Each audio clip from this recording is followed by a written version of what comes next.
وضو سے عذاب ہی چمک اٹھتے ہیں۔ ایک حدیث بیان کر کے اپنے موضوع کو آگے چلائیں گے۔ رسول اللہ صلی اللہ علیہ وسلم کی ایک حدیث اس بات کی طرف بھی اشارہ کرتی ہے کہ جہاں جہاں وضو کے پانی کو ہم استعمال کرتے ہیں یا وضو کا پانی جسم کے جن جن اعضاء پہ لگتا ہے، ایک تو آپ کے سامنے رکھا، وہ روشن ہو جائیں گے، سفید ہو جائیں گے۔ رسول اللہ نے کہا تھا میں کالے گھوڑوں میں سے اپنے ان بھائیوں کو، جیسے سفید گھوڑوں کو تم پہچان لیتے ہو، میں اپنی امت کو پہچان لوں گا ان سفید نشانوں کے ذریعے۔ لیکن دوسری حدیث میں آتا ہے یہ جہاں جہاں پانی پڑ رہا وہاں وہاں جنتیوں کو، بندہ مومن کو اور مسلمانوں کو کیا پہنایا جائے گا؟ زیور پہنایا جائے گا۔ کس کس جگہ کے اوپر؟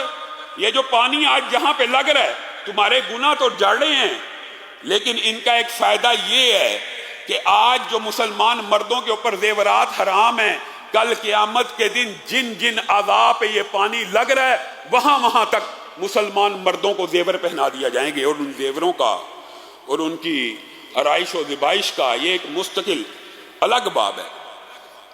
میرے بھائیو، ایک حدیث جو آپ کے سامنے بیان کی ہے، اس حوالے سے بھی بعض لوگوں کے ذہن میں سوالات آ جاتے ہیں، اور امی عائشہ نے یہ بات کہی تھی کہ جس نے یہ کہا رسول اللہ صلی اللہ علیہ وسلم نے اللہ کو دیکھا، اس نے جھوٹ بولا۔ یہ امی عائشہ کا صحیح سند سے قول موجود ہے، اس نے جھوٹ بولا۔ اس قول سے مراد خواب میں دیکھنا نہیں ہے، اس قول سے مراد یہ ہے کہ بعض لوگ جو سمجھتے ہیں کہ رسول اللہ صلی اللہ علیہ وسلم نے معراج کی رات میں اللہ رب العزت کو دو بدو بالمشافہ دیکھا تھا، امی عائشہ اس بات کا رد کر رہی ہیں۔ ورنہ خواب کے اندر اجماع امت ہے کہ رسول اللہ صلی اللہ علیہ وسلم نے اللہ رب العزت کا دیدار کیا، اور یہ دیدار نبیوں کا کرنا خواب میں بھی، خواب نبیوں کا کیا ہوتا ہے؟ وحی۔ نبیوں کا خواب بھی وحی ہوتا ہے، تو رسول اللہ کا خواب میں دیکھنا اللہ کو وحی ہے، صحیح ہے، درست ہے۔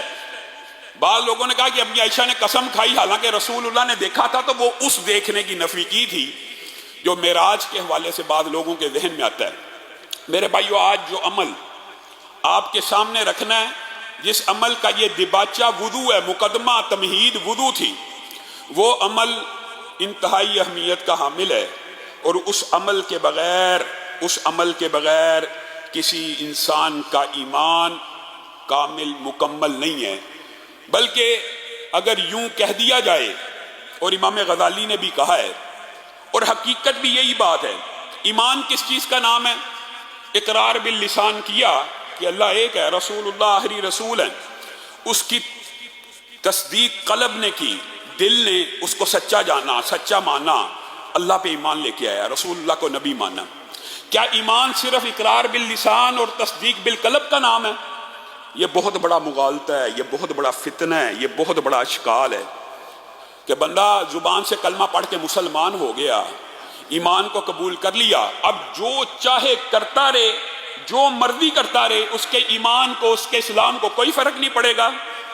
یاد رکھیے گا، یہ کلیہ اور فلسفہ آج ذہن نشین کر لیجئے کہ ایمان کے بغیر، جیسے ہمارا عقیدہ ہے، ایمان کے بغیر کوئی عمل قیامت کے دن فائدہ نہیں پہنچائے گا۔ ہاں، دنیا میں کافر لوگ ایمان کے بغیر جو عمل کرتے ہیں، اللہ تعالیٰ دنیا میں ان کو اس کے بدلے میں رزق دیتا ہے، عزت دیتا ہے، مقام دیتا ہے، شہرت دیتا ہے۔ بعض آیات تو اس بات کے اوپر دلالت کرتی ہیں کہ اگر مومنوں کے دلوں کا اللہ کو خیال نہ ہو تو اللہ کافروں کے گھروں کی سیڑھیاں بھی سونے اور چاندی کی بنا دے۔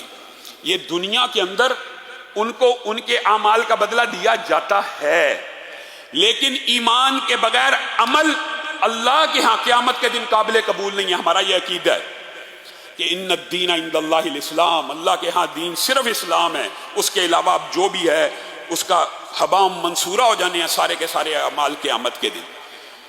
جس طرح یہ ہمارا عقیدہ ہے کہ ایمان کے بغیر عمل قابل قبول قیامت کے دن نہیں ہے، اسی طرح ہمارا یہ بھی عقیدہ ہونا چاہیے اور ہے، اور یہی منہج سلف ہے اور یہی درست عقیدہ ہے کہ عمل کے بغیر بھی ایمان مکمل نہیں ہوتا۔ ایمان کے بغیر اگر عمل قابل قبول نہیں ہے تو عمل کے بغیر بھی اللہ کے ہاں ایمان قابل قبول نہیں ہے۔ یہ آپ کو کسی نے مغالطہ ڈالا ہوا ہے کہ عمل کرنا نہیں ہے، اعمال کرنے نہیں ہے، صرف زبان سے لا الہ الا اللہ کا اقرار کر لیا اور عمل نہ کیا، اور ان اعمال میں سے سب سے پہلا عمل یا ایھا الذین آمنوا ارکعوا واسجدوا واعبدوا، اللہ کہہ رہا ہے سورۃ حج آیت نمبر 77۔ کسی کو اشکال ہے جا کے اٹھائے قرآن تفسیر پڑھ لے۔ اے ایمان والو، عمل کی ابتدا کہاں سے کرنی ہے؟ نماز سے۔ یہ سورۃ حج آیت نمبر 77۔ عمل کی ابتدا اسلام میں کہاں سے ہونی ہے؟ نماز سے۔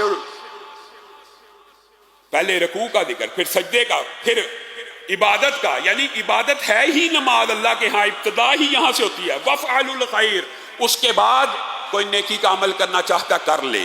جیسے اللہ نے رسولوں کو حکم دیا تھا، یہ بالکل اس سے مطابقت رکھتی ہوئی آیت ہے۔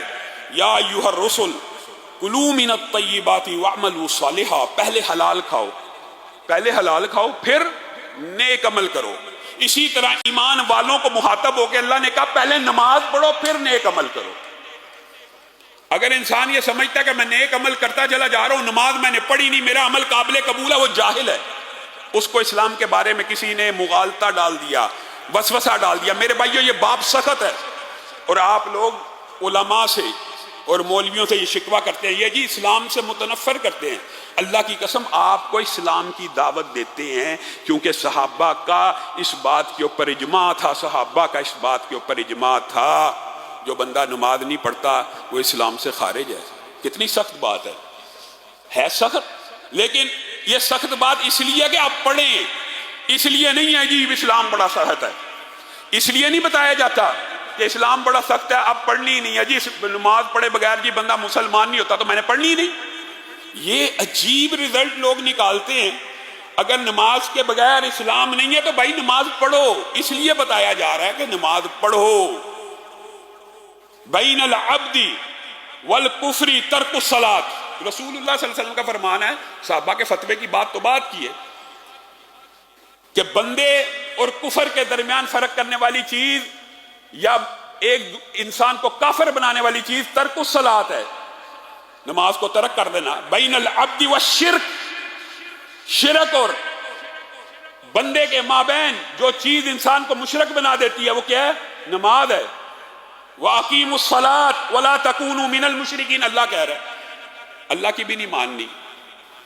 فَإِن تَابُوا وَأَقَامُوا الصَّلَاةَ وَآتَوُا الزَّكَاةَ فَإِخْوَانُكُمْ فِي الدِّينِ، قرآن کی آیتیں واضح ہیں۔ ایک تو آپ کہتے ہیں، یہ لوگ سمجھتے ہیں کہ یہ فلسفہ جی مولویوں نے بنایا۔ اللہ کی قسم مولویوں کو کیا ضرورت ہے بنانے کی؟ اللہ کے رسول کہہ رہے ہیں من ترک الصلاۃ متعمدا فقد کفر، یہ مولوی کا فتویٰ ہے کہ جس نے جان بوجھ کر نماز چھوڑی اس نے کفر کر لیا۔